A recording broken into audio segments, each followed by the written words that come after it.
এদিকে পানি পানি না থাকলে আপনার বড় অসুবিধা ছিল না, পানির কারণের জন্য সমস্যা হচ্ছে। অতএব আপনারা পানি দিকে খেয়াল করে আপনারা সকলে দাঁড়িয়ে যান। যদি জায়গা না হয় তাহলে বারান্দায় আপনারা দাঁড়াবেন।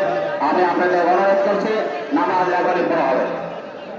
সময় আমাদের 1 মিনিট, 1 মিনিট বলতেই আমরা পড়বো ইনশাআল্লাহ তাআলা। এই প্রতি বছরই আপনাদেরকে নিয়াজ বলে দিতে হয়। নিয়ত তো আপনারা আবির মুখস্থ করে, আমরা তো মুসলমান, আমরা তো নিয়ত মুখস্থ করতে পারতাম কিন্তু করি না। এখন আপনারা এভাবে নিয়ত করবেন, ঈদ উল আজহা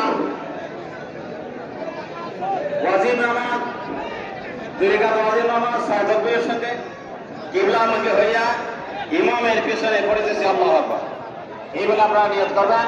আপনারা সকলে দাঁড়িয়ে যান, এখনই নামাজ পড়া হবে। এই টাকাগুলো বুঝতে পারছেন, দাঁড়িয়ে যান, দাঁড়িয়ে যান। এখন আপনারা